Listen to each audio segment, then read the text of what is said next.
This is Courtney. This is Kimberly. You are listening to the show within the show, Livin on the Elledge. Come live with us. We're talking about the road to recovery and sobriety and how to vibe and maintain a happy and healthy lifestyle.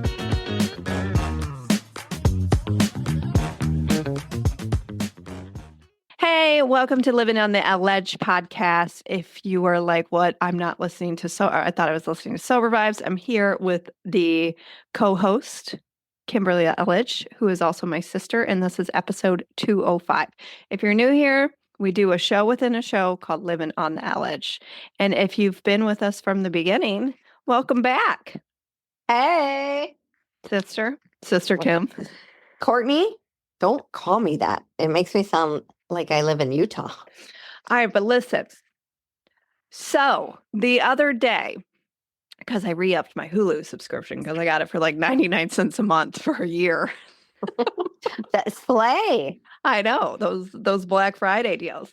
Because I always just cancel that after the Bear's over because, I mean, there's just, between all the apps, it's too much. But anyways, so I started watching that Real Housewives of our Real Mormon Housewives, the one with all the mom talk moms. Yeah, and those are the dumbest bitches ever to watch. Kim, I literally had I was having a physical reaction watching it the other night where I'm like, dude, I love reality television, but this is I don't think I can continue. But I continued for at least 2 episodes because it was such a train wreck. A disaster. And people love that show, by the way. It was trending. It went viral. Are we old? Is this a generational thing now? Are we old and we can't relate to this? Bitch, you're old. I'm not. It's just the worst. I can't stand it. The only thing I like is when they go into those soda pop shops and they get those big giant chill chugs, and because they don't drink alcohol, the Mormons, so they love soda. So they have these soda shops in Utah, and they make all types of fucking crazy concoctions out of pop. Yeah, but these chicks drank. This is what I was having a hard time with. Again, to each their own when it becomes about your religion, okay? With me, I've always found the Mormon religion fascinating and wild. I find it disgusting. Well, I was saying wild in a polite way because I'm not trying to offend anybody's religion. Like I said, to each your own. But, and then what did we see on, what was it that we saw when I came out to Denver? The Book of Mormon, which was so good. Yeah, that was good. But that's where I was having a hard time with this because these mom talkers were all trying to empower themselves. And then there was a point where one of the girls got a collaboration to post a picture with her in a vibrator and she was going to get paid $20,000, right? And it was like, well, go you, dude, take the band, take the picture and go. And there was other girls in the groups having this reaction, I would never do that. It's what? Your one friend just outed you all saying you guys were all swingers. Yeah, I know. I can't. My friend Jess, she watched, she was like, do you watch that? And we were talking about it. And I was like, I don't. Yeah, I watched a couple episodes and then I couldn't stand those hoes. I had to turn it off. So no, we're not old. We just don't like shitty television, and we keep it real with the housewives on Bravo. That's true. Period. True. That's true. We haven't talked in a while, but we do have to mention that. How are you feeling that the new Vanderpigs got canceled? It's time. Yeah. They needed to go. Yeah, they needed to go. Yeah, goodbye. They were disasters towards the end. And they just were making fun television. It's they're old. They had their time. It was cool. And so they're going to recast. Who knows how that will go? But Bravo does a pretty good job. And if they don't make the cut, they'll get canceled. Mm-hmm. So some of the Vanderpigs are going over to that show, The Valley. So we'll see. We'll see what Andy Cohen does. Daddy Cohen. Cohen doesn't produce that one. Oh, he doesn't? He doesn't produce that one. Other Bravo people, but he doesn't produce that one. Yeah, he's so sick of their shit. He's like, I'm over this. Well, he might have started out beginning like that, but no, he doesn't produce it anymore. But yeah, I think a couple of years ago they should have just did a spin-off with the two Toms and rolled with just those guys. Right, those bush pigs. And like how Southern Charm, they should just do a spin-off with the dudes and leave it like that, because all of these chicks, it's just like, I don't know. Nothing will beat Cameron and those two other and Chelsea. Yeah, they made for good TV. They did make for good TV. So it's been a couple weeks, sister, and we are back from our trip to Disney. Did you enjoy traveling with Anderson Party of Three? Yeah, it's pretty chill. I mean, you know me, I keep it low key. You guys are super low key, so we did it. Matt had to get used to you and I together, like, because we're just always on the FaceTime together. But Matt says that we're sociopaths when we travel, that we're just hollering at him the whole time, which we are not. Okay. Let's talk about us for a second. We are well-traveled people. Okay. We know the ins, we know the outs, and we know how to get shit done. Right? Am I wrong here? You are not, no. Correct. So I will give it to the two people who created us that they did. They did right when it comes to that. right. Like just efficient as fuck. We're not out here dicking around, wandering around this earth with our heads up our ass. Like, absolutely not. So, like, we need to get it done, correct? So, the Courtney and CJ and Matt didn't. We left on a Sunday. So, they left early. And I woke up because I had gone on like a work bender and just was like working, working, working. So, I woke up that morning. They were supposed to pick me up, and I just called Courtney. I was like, hey, I'm going to catch you on the next flight. And Courtney, without even skipping a beat, because she knows me, I called Delta and I was like, hey, can I get on the next flight? Blah, blah, blah. So I already talked to Daddy Delta. They were cool with it. Put me on the next flight. So then I texted my sister. I said, yo, I'll meet you down in Orlando. Like, I'm going to sleep. And she just, because my sister knows me, she just, no stress. She said, okay, no problem. I'll see you down there. Like, drop your location. See you soon. I don't know if Ponyboy's yet used to my antics, because God bless him, he's just starting to get like the travel bug in him. Like, since he's married my sister, like he's like in the past like decade, he's like getting out there a little bit more, but in travel wise. So he told me when I got down to Florida that he's like, how do you just like do that? I was like, what? And he's like, I was like, what? Just like not give a fuck and I'll get where I need to be when I do it. He's like, yeah, that stresses me out. I was like, yeah, you and I are just completely two different like personality types. Yeah. Yeah. Like we're good. I was like, and my sister like teeters on like, she got a little bit of Matt's like personality type and a little bit of mine. So she just, I don't know. She just goes with it just because she knows me. But I was like, yeah, man, I don't stress about stuff like that. Like, I stress about other shit, but not shit like that. So I met them down there. It was amazing. We went to Disney and we did 3 days, not 4 days down there. And it was fun. It was a lot of fun. I spent quality time with CJ, and every morning he woke me up, and he's the sweetest little boy when he wakes you up. Definitely was like 7 a.m, but he said, TT. And then I'd tell him 10 minutes, and then he'd go out, and Courtney was like, all right, go get her. TT, okay, it's time to get up. And we were jumping on the bed and watching everything's all thing Disney when you stay on property. So yeah, we had a good time. It was fun. I had a lot of fun, but definitely like in the parks, my sister kind of is a sociopath when it comes to Walt Disney World. So we get there at rope drop and we hit the ground running, and we did good this year. We always hit all the rides. Like, we're definitely going to do that, but there's a method to this shit. And especially when you have like that lightning lane and stuff. So yeah, we definitely told Matt where he needed to be and like to step on it. Like, all right, dude, Haunted Mansion has no weight. All right, Big Thunder Mountain Lake. So yes. So, and that's what I told him last night, because he was like making himself laugh, of course. He's like, you guys going to do a podcast? Because he said when we were in the Magic Kingdom, he was like later in the day, he was like, you guys should do a podcast just called Sociopaths of Disney. No, Disney sociopath. And so we brought that up last night and we all had a chuckle. And I was like, I have not heard you complain that there was not a ride that you didn't get to ride at the Magic Kingdom. I said, I had us ride 4 main attractions all within the first hour of that place being open, not waiting a goddamn second for it. Hey man, I was here for it. We slayed. We had the minute knocked out by fucking 10 o'clock. Oh God. And if you are a Disney fan and you haven't done it yet, like Kim and I, we got to ride Tron. Oh my God. Because Kim got to ride it twice because you can do a rider switch if you have a kid with you, which is, I think that was great of Disney to do, really. That was cool. I got to ride that bitch back to back. That ride was incredible. Oh, Courtney and I have been going to the parks our whole lives. So we have love for Disney, but that was a ride that they just built like last year. And so we had never ridden it before. So we were excited. Something new. I think when you and I were there for my 40th, I think they just I don't think it was up yet. I think it was just about to open.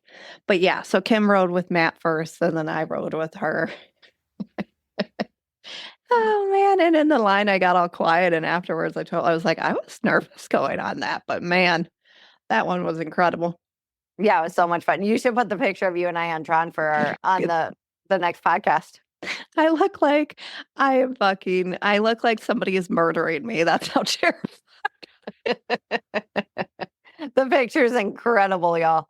Look on Courtney will post it when she posts this Insta or when she posts this podcast. She'll post it through her Insta. It's incredible. Yeah. So I look completely terrified, but man, I don't know. It's a good place. I know people are always 50-50 with Disney and it being expensive and all that. People have some stuff to say about it, but I have to say overall that was the first time bringing the dictator, of course, and now as a parent with a kid, that is the one place you can go to in the fucking world where it is 100% tailored to children and the parents' needs of the child. You know what I mean? Bro, I had a great time. Yeah, no, I'm just saying, like, it's just tailors to it all. Like I said, I like even at the pools, there were little life vests so you didn't even have to bring little swimmers, like being able to get a crib or like the handles for the rails for the bed. It's all that stuff is there for you. So yeah, customer service on 10. They had everything thought of. It was great. I mean, it is expensive as shit. Yeah, it is. Let's not get it twisted. But it's worth it. It's fun. And I don't know what they put in the air there at Disney, but for some reason, you just don't even think like when you're back at home, like you're just like a fucking slave working all the time. You just like make it rain, whatever you want. I'm a dictator. What do you want? You want 800 bubble machines? There you go, buddy.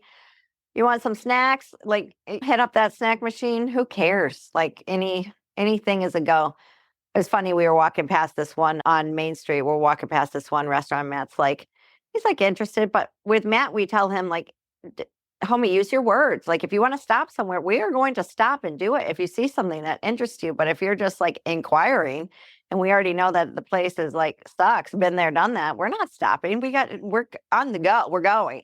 So he was like, oh, what's this place? I was like, oh, it's a restaurant. I was like, it's pretty much where like old people go and sit down and like fucking get out of the heat. Keep it moving, Pony. And he's like, Jesus Christ, you guys are the worst. Oh man, it was good. Keep it moving. We don't go in there. We haven't been in there since 1987 and we're not going back. Fuck off. We got to go it's time for Dole Whips now. Carry on. Listen, Disney's an institution. It's a machine. And if you are only spending one day at the park, you don't have time to revisit restaurants from the 80s. No time. We're not going in there. There's nothing good in that pie. You already know what's in there. And we're not. Don't worry about it, Pony. If you need to see something, I'll let you know. Oh, shit. But listen, the thing about that, though, what happened is my husband, your brother-in-law, is now a believer. Like, and he even said it the other day. He's like, if Disney is like our annual trip, and then we do a little trip like up north or somewhere else, like I'm cool with that. He's like, because after now seeing that, it being there for the first time, and he was like, it's just, he's like, that's such a quick plane ride. Like, it's simple travel, right? And I was like, yeah, dude. And before we left for Disney, he wasn't speaking those words, right? Like it was just he didn't know what to expect. Yeah, and then he'd be like, "How do they know?" Like he like was with the bands, and like they'll let you like Disney knows when you like check off the ride when you have your band, like it's crazy or whatever. And he'd be like, he'd have some questions, and Courtney and I were like, "Dude, it's Disney magic, bro. Like you don't need to know anything, Disney magic, because there's shit in the park that it just like makes sense if you just understand like the machine of Disney. So you're just like Disney magic, and he's like, fuck you guys." Somebody explain this because he like needs an analytical answer because that's just how his brain works. And I was like, just you don't even need to worry about it. Disney magic. Yeah, I mean, it's real simple. I do have to, because everybody probably has a Disney magic story, and I want to explain this, and then we'll get on with, because this will be the last episode for the year for the LOTE series. But our last ride of the night was Snow White and the Seven Dwarfs, the mine ride. So we get on it, and Colin, the dictator, some might be like, who's Colin? Yeah, like when he asked who Kim was, CJ calls me TT, and then Courtney was talking one day, like a couple weeks ago, and she said, "Oh, your Aunt Kimmy," and he said, "Who's Kim?" The best is he the other day, because Matt makes these like, he calls them data balls, okay? And so he was like, hey, buddy, do you want a data ball? And he looked at Matt, and it was like the timing was just perfection. And he said, those data balls are dry. They are. He's not wrong. Oh God. All right. So we get on Snow White, the mine ride. And this one has the longest wait of all time every day. You have to pay extra if you're going to pay for a lightning lane, you pay extra for this, okay, to get on this ride without a wait. So our last night or our last ride at the Magic Kingdom, we get on it, and Colin put his hands up. He was giggling when it was over, when we were waiting to like come in to get off. He was like, let's do that again. Like, I want to do it again. Right. And so we pull up and we're about to get off. And the nice cast member, this nice fellow, he asked us, he was like, do you guys want to ride this again? And, and Matt, myself, and my sister were like, "Well, yeah." And then I asked him. I said, But how are we writing this again?" And I still don't believe this was Disney magic and nice karma. And he said, "Well, the person who put you on the ride wanted you to have a magical visit." So I still think, Kim, it was that blonde hair Australian gal. Yeah, it was the Aussie. He Yeah, was the best. He kept smiling at us. We were vibed. yeah. That first ride though, our whole party who was doing the roller coaster was lit. Everyone was like about it. It was like the best way to finish Disney because everyone was like at the end, if you've ridden the ride, it's the best. Because at the end you see like the seven dwarfs and then they start their hi ho, hi ho. So like you're going up a hill and about to hit the last hill and everyone was like clapping, just like partying. Courtney and I were going nuts. Like it was a vibe. And then we got to ride it again. And CJ loved roller coasters. There was a few times in the day where he was bummed because he couldn't ride Space Mountain and he couldn't ride Tron. And this kid let us know that he was tall enough to ride these rides later when we got home or the next day. Like he was bummed he couldn't go on the big kids ride. So Mhm. that Snow White is fun. I mean, it's a coaster, and he had his hands up the whole time, just partying, ready to go. It was the best. I'll never forget that a day in my life. Mhm. His little dictator hands, because Courtney and I rode together, and then Matt and CJ were in the front, and just his little munchkin hands. It was the best. Yeah, so that second ride, that second turn, he put up. So my tip though is, if you are going to the Disney and it's your first time or it's somebody's first time going, you need to get that button and wear that button, because I swear that also too with that blonde Aussie nice cast member, I swear she saw that button too, and that's why that's why it was done like that again. So thank you, Yeah. Disney. Thank you. Thank you, Mickey Mouse. Thank you, big guy. Hey, good people of the world. Looking for more comfort and joy this season? Here's a pro tip for you. Try Exact Nature. I love Exact Nature. I've been using it now for 2 years. The oil is my jam. Exact Nature's CBD products are made for the exceptional challenges of getting and staying sober, offering a helping hand to get you through the holidays and even in January. Exact Nature's products help with the cravings and the changes in mood, focus, and sleep that are part of getting sober. They come in oils, soft gels, and gummies. All products are value priced, offering generous concentrations of CBD with a month's worth in every bottle. This truly can be the most wonderful time of the year, with a little help from our friends at Exact Nature. Use code SV20 at checkout for 20% off your order now through the end of January. And as always, shipping is free. Head to exactnature.com. That is EXACTNATURE.com, or look for the link in the show notes. Select the products that will work best for you. Use code SV20 at checkout, and then get more comfort and joy out of the season. All right. So, Kim, it is the end of 2024 when this airs. There'll be 3 weeks left of December. And how do you want to recap your year of 2024? I don't know. Okay. Let me think. I think, for me, you know what? For me, it was a good year. I had a little bit of growth happening. I am definitely more stable with my boundaries with people. Yeah. I'm definitely, when it comes to men, not about the bullshit. There's a couple situations with like dating where I just like saw some red flags and then just was like, we're good here. Like not accepting the bare minimum, not accepting the bullshit. With some friendships, the same. So I've definitely done like a cleansing in my personal life, and I got a clear goal as to what I want to do with like some goals with like living situation and where I want to end up and some property that I want to buy, and just trying to get on with it. Yeah. Start adulting a little more. Mm-hmm. I definitely want to like a balance with like travel and not just be like grinding all the time and working, and just like do some stuff for me and balance that a little bit more. So that is where I'm at. And then right now, though, it's like primetime holiday season. So I'll be at work for the next month. Yeah. Oh, and then I'm going to Turkey in the spring to go get my teeth done. Which I think is wonderful. Thank you. Thank you. Mm-hmm. It's like the only thing on my body I'm really self-conscious about because I don't have the best teeth. I hate them. Yeah. And yeah.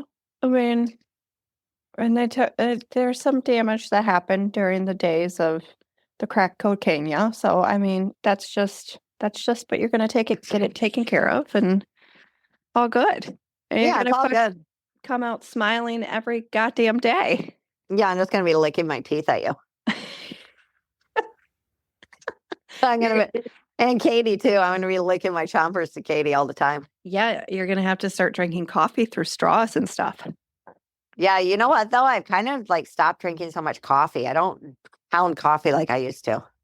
Then do you feel better? I don't know, but I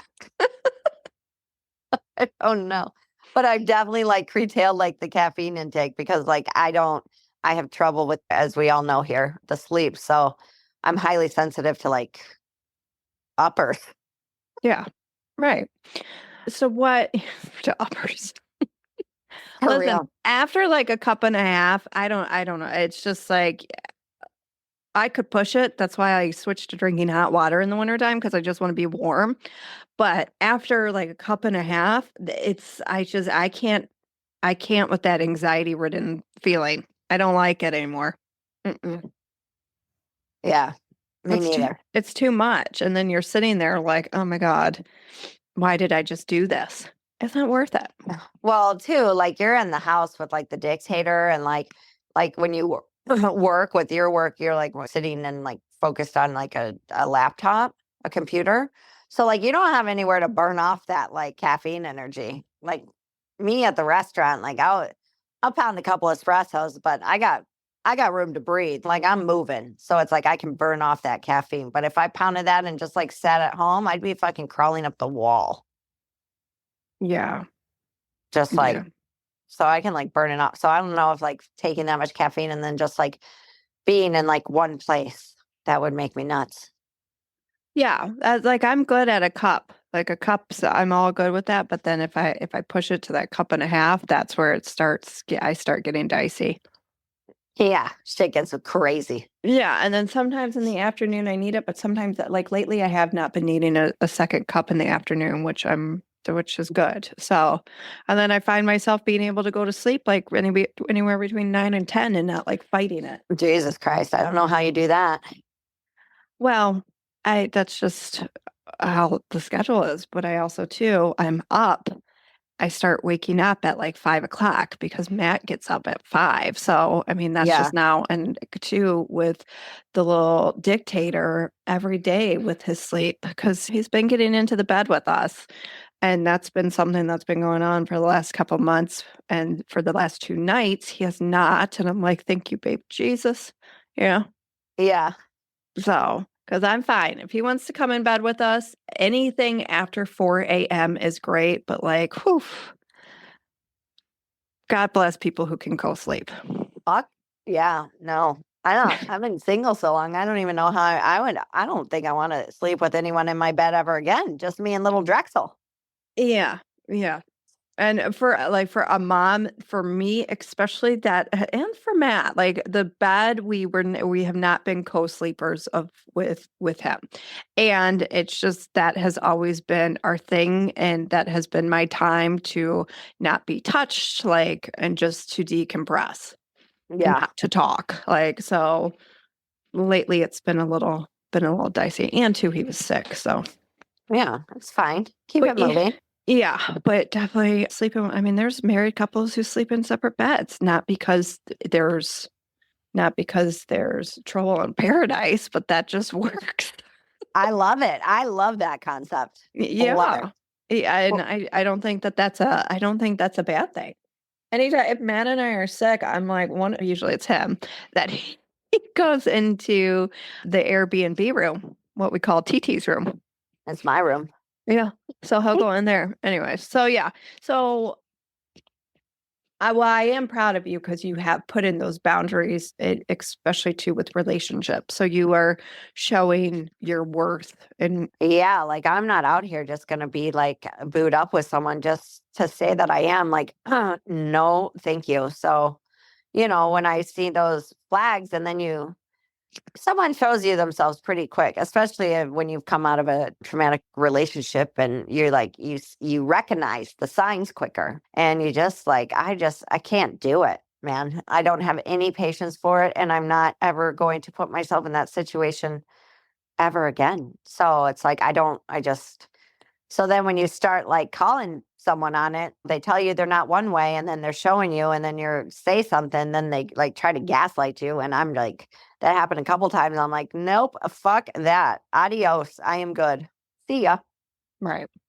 So and then of course they circle back and try to see if you're a dipshit, but definitely I'm like, no, dude, we're good. Like I'm not going through this. I'm not training somebody how to treat me nicely. I'm not at this stage in the game. Like I can just do without. So yeah, it was cool. I mean, I still have feelings. It was not like it wasn't disappointing. It's fuck that. Keep it moving. So Mhm. that's been cool. I've showed some boundaries with our parent trying I mean, as long as we do this podcast, that will always be a conversation with me and Courtney with our parents. But Yeah, but we had we're a good, trying. yeah, but we had a good one yesterday, and that was just about because when you deal with two people who haven't changed, Ever.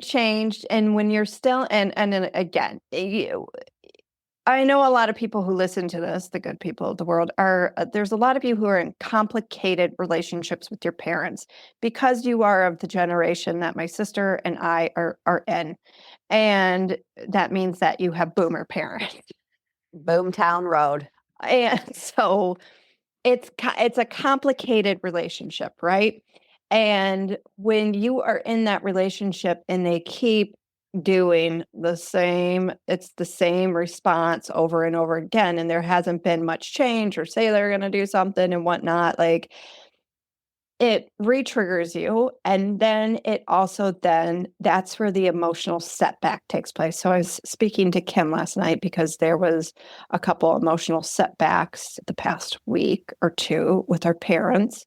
Kim had her experience, I had mine. And I said, going forward, I'm not going to allow them to I'm not going to allow them have me have an emotional setback. It's not worth it to me anymore. And going forward, it's for me, because that negativity and 42 years of this behavior, it gets, as you get older, it gets heavier and heavier and heavier. And you're an empath or a highly sensitive person. It does take it out of you, and it takes you some time to recover emotionally.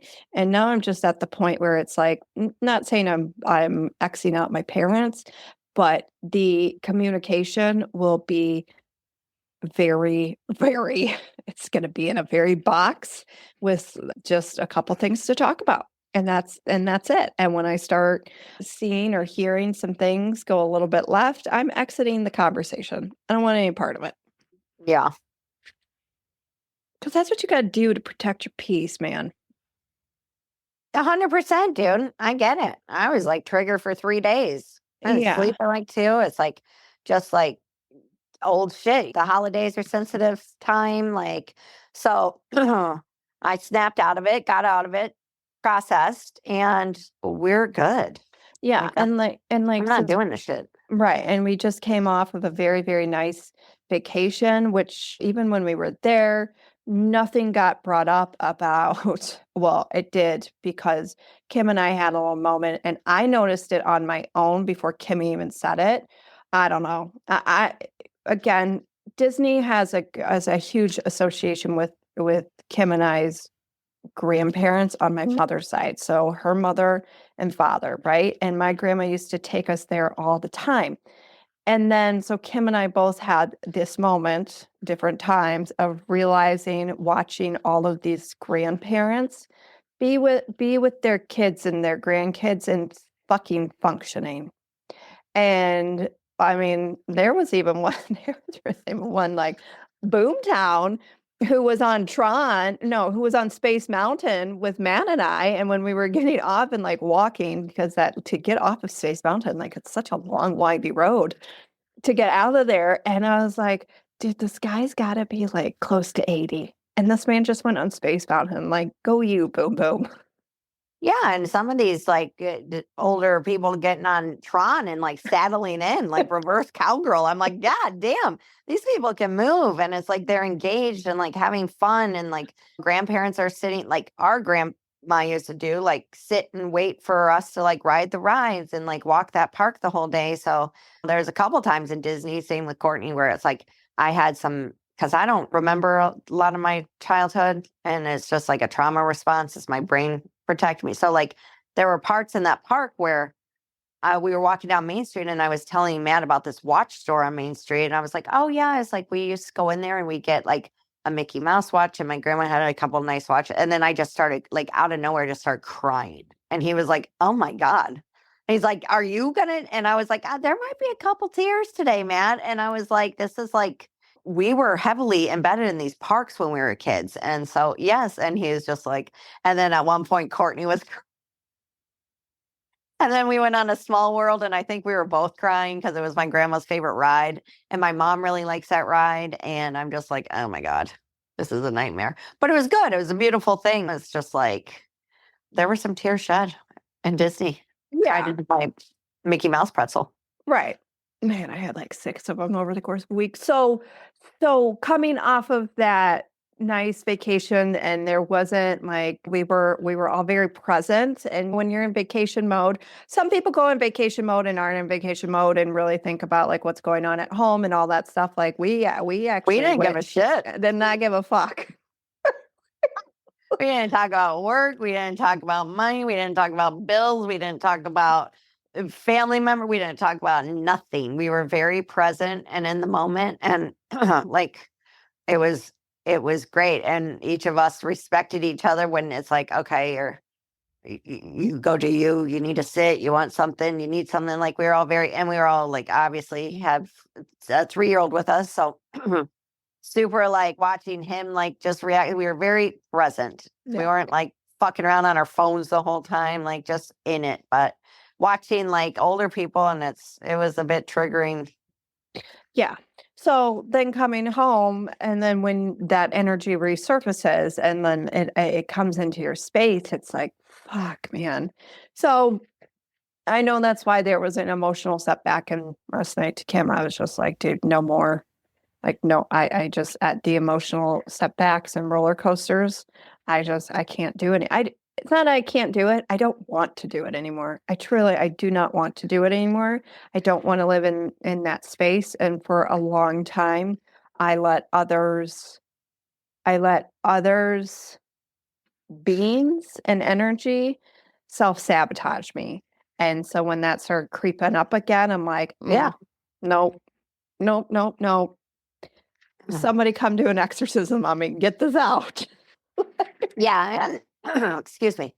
And it's that time of year. So this time of year, like the patterns of like our family dynamic definitely resurface. So we're just like putting a stop to it and boundaries, and like we're good over here. I am not engaging because I would rather spend my holiday alone or like do what I'm going to do than cater to somebody's toxicity. Yeah. We are all good over here. So you were right. And I just had to go through it for a minute, but I'm definitely not doing that. And I'm not going to sit around another holiday like worrying about people. Like just do my thing, or worrying about like what's not happening. Like this is my reality. This is what's happened. So I have to create my own as you like your own traditions that you're doing. So, and that's okay because everybody else gets to like do their thing. So why should I feel bad when I'm like making my own choices for me? And it's like also the industry that I'm in, I feel like my sister's the only one that takes it fucking serious.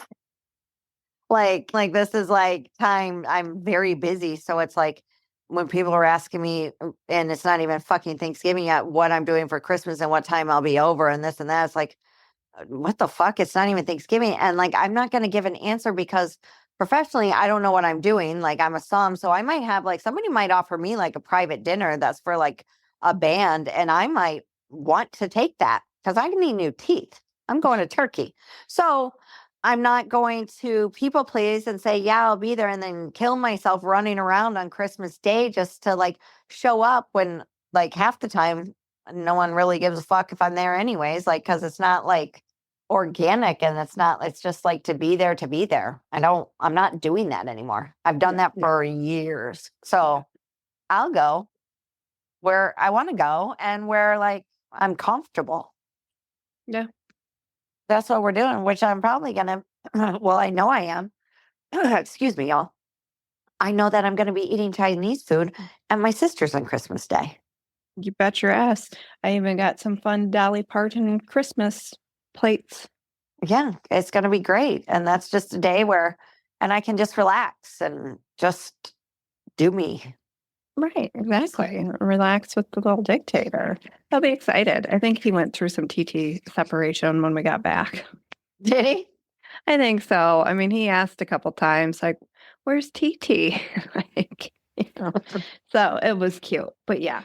So what would be a piece of advice if anybody was struggling that you would give? Just one piece of advice you would give somebody who was struggling during this time of year.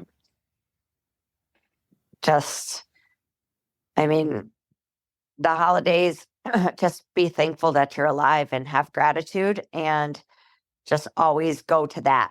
Because in this life, the choices that we have made, I always say, if you've made it through I listened to someone say this and it resonated the way that he said it. But if you made it through any mental illness or addiction, like you are that motherfucker, like you got something. So just like hone in on you and the fact that you're still walking on this planet. And just, I think the holidays are a good time to just like hone in on gratitude and just be grateful and just have a plan. There's two pieces of advice. Have a plan if you're struggling during the holidays, whatever you need to do, whatever your form of self-care is, or your therapy or your program that you need to. If you need to lean on that, then just have it in your toolbox ready to rip. Amen, sister. Mm-hmm. Amen. I like it. I like it. That's what you got to do. And if you don't have a relationship with your family, just because they're your blood doesn't mean like you have to make yourself uncomfortable to hang out with them. Showing up once or twice a year just to say that you do because that's what's expected. If it triggers your nervous system and it's not a safe space for you, then don't go. You make your own family. You make your own traditions. And sometimes the new traditions are lit because like holding on to this old like way of traditions, it's like you're not that person anymore. So it could be like very triggering and they're not going to understand that because they're in their own shit and like dealing with their own stuff. So like you just, if you're not comfortable, like explain it, if you don't want to go, don't go. It is fine. Mm-hmm. Everything is okay. Mm-hmm. The holidays are hard for me. They're triggering. Obviously, with the holidays, a lot of partying is happening. But if you don't want to go and it's not good for your mental health, just say, I would be more comfortable. Can we do lunch the day after Christmas? Can we? And it's still the holidays, just because it's not on the 25th. Like, let's all get real here. And can we do a brunch? Can we go to lunch? Can we meet at a bookstore? Can we do this? Like, because that's more comfortable with that. And if they aren't with the shit, then that's fucked up. Then Yeah, well, and also too, with a lot of dysfunctional families, the holidays are really like, it's one of those things where you can say, oh, like, look, I have all my kids together on Christmas, everything's good, but then you don't see each other for the whole year. So, like, if you're not around me on a random June 1st, I'm not going to put myself in it with you on Christmas just so you can fill your cup and that you can think that you're a fucking grandparent because you have your kids around holidays. And that really truly is a whole psychological thing for dysfunctional families with the parents. Like the holidays are for show. So, and too, something that makes them feel better. But it doesn't make you feel better because these people won't be around you on a regular Monday. So yeah, the holidays they're triggering. And hey, listen, if you want to sit home and do nothing, because a lot of people nowadays, Christmas might be only the day of the week that you're off. Like, and if that is the only day of the week that you are off, then just sit there and kick it with yourself and be comfortable with that. Like that, there's no shame in that. And that is okay to do. yeah, I mean, that's like the only day that I'll be off, but I mean, I can go into a safe space and like relax. Yeah, to fully decompress your nervous system. Yeah, so because I'll be right back to it the next day. So yeah, I think too this year it's like I'm now more like gonna do things that are good for me, not put myself in situations that just to make other people happy. Those people pleasing days and codependent ways, I can't do it anymore. Listen, I hope, fingers crossed, that I can get this sweet Melody Beatty on the podcast here in January. Yeah, that would be amazing. The author of Codependent No More, because codependency is real. Codependency and people pleasing is real, especially in a lot of addicts or if you're on the alcohol abuse disorder. That is codependency is very, very real. All right, Sissy, this was good conversation. Good conversation. The good people of the world, you guys, thank you for supporting us this year. And everyone have a safe and happy holiday and just try your best. And if you need to reach out to us through DMs during the holidays, we're here for you. Just because you're alone doesn't mean you're alone. So always know that. That is very true. That quote deserves a couple snaps. So Snap, bitch, snap. thank you for listening to the Living on the Elledge series for 2024. And the next time you listen to Kimmy and I, it will be a new year. All right, keep on trucking. Bye.